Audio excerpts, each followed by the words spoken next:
For the second time, Blue Origin's New Glenn rocket faced a failure. But unlike the first one, this was far more serious because it involved a commercial payload. Despite the successful reuse and the second landing of the same booster, the mission was not what the company expected. The failure on this third flight served as a reminder. Booster reusability is only half the battle. Having a reliable second stage is what defines the true success of the project. After all, that is where the payload is.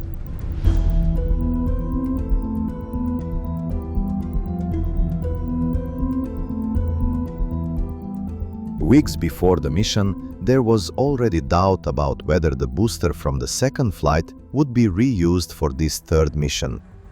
This was because Jeff Bezos had shared that they were in the advanced stages of finishing a brand new booster.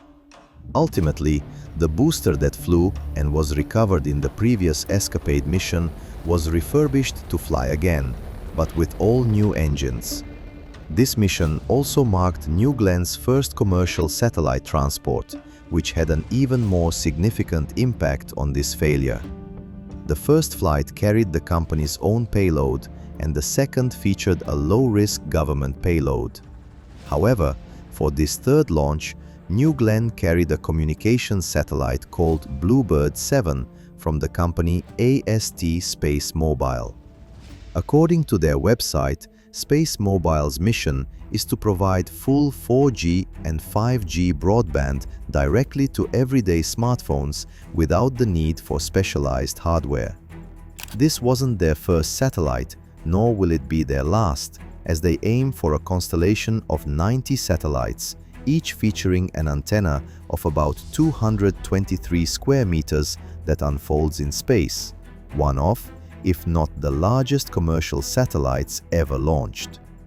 In 2022, a prototype, Blue Walker 3, was launched by SpaceX on a Falcon 9. In 2024, Bluebirds 1 through 5, the first 5 commercial satellites, those smaller versions, were also launched by SpaceX. Finally, in late 2025, Bluebird 6, the first of the new generation identical to the one launched by Blue Origin, was successfully launched by India on the LVM-3 rocket.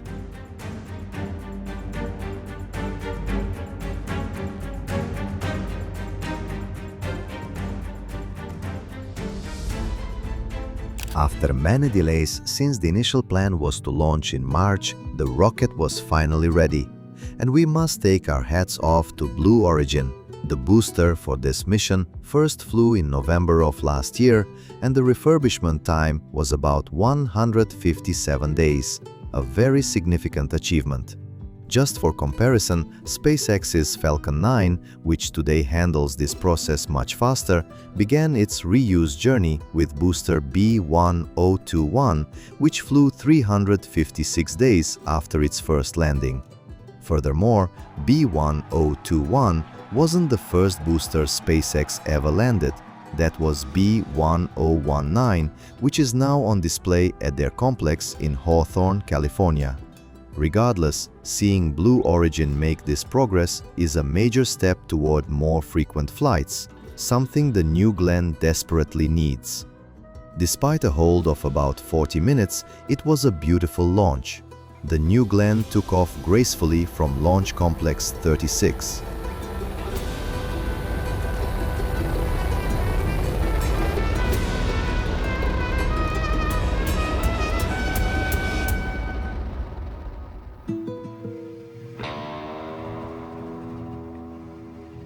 Up until the separation and return, everything was nominal.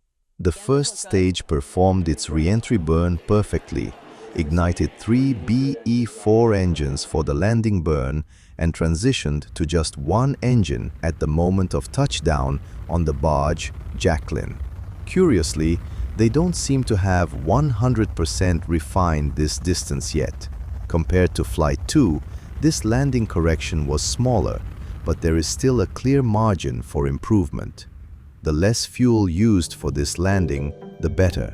Another curious detail was a large venting in the lower section, which we didn't see on the last flight.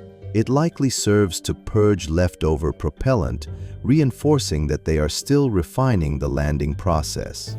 Following this, the transmission ends, and we are left without major information about the second stage, which is strange, considering it's a commercial payload and only the third flight of New Glenn.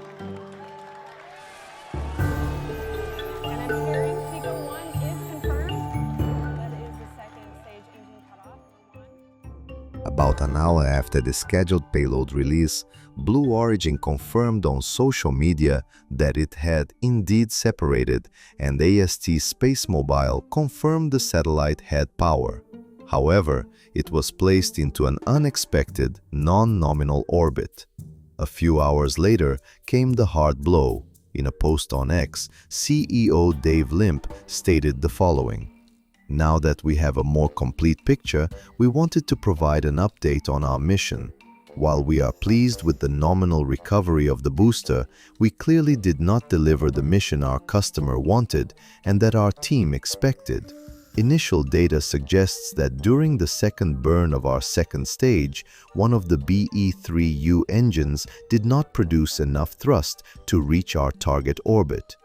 Blue Origin is leading the failure investigation with FAA oversight to learn from the data and implement the necessary improvements to return quickly to flight operations. We have maintained constant communication with the AST SpaceMobile team, appreciate their partnership, and look forward to many flights together. Well, this second stage failure doesn't come at a good time, considering that just a few days ago, they also had a failure in a second stage at their testing facilities.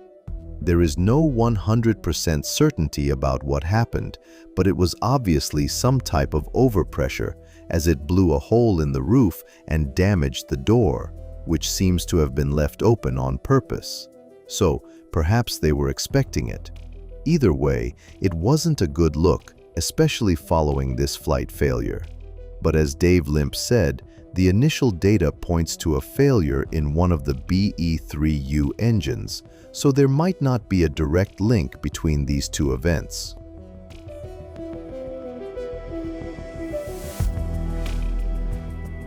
With the lunar race in full swing, many are betting on Blue Origin to beat SpaceX. However, 2026 has started very poorly, but fortunately, there is still time to course correct. This is because they already have 2 other second stages tested and ready to fly. Furthermore, as I mentioned at the beginning, they have another brand new booster inside the horizontal integration facilities being prepared. But now, considering the failures on the ground and now in flight, these stages will likely be analyzed in detail because Blue Origin will not want this to happen again. So, despite already having the stages ready to fly, this will probably take a bit longer than expected. The next New Glenn launch will most likely be the Blue Moon Mark 1, named Endurance. This prototype recently completed thermal vacuum testing at NASA's Johnson Space Center and returned to Florida for a launch before the end of the American summer. This launch will mark the first of 2 test missions to validate the technologies needed for their Mk2 crewed lander.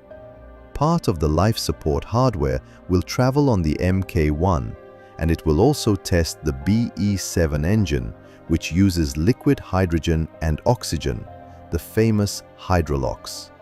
Although Blue Origin has plenty of experience with liquid hydrogen, they have never flown this engine before. And considering they need to be able to perform a precise touchdown on the lunar surface, this is something they need to test as soon as possible.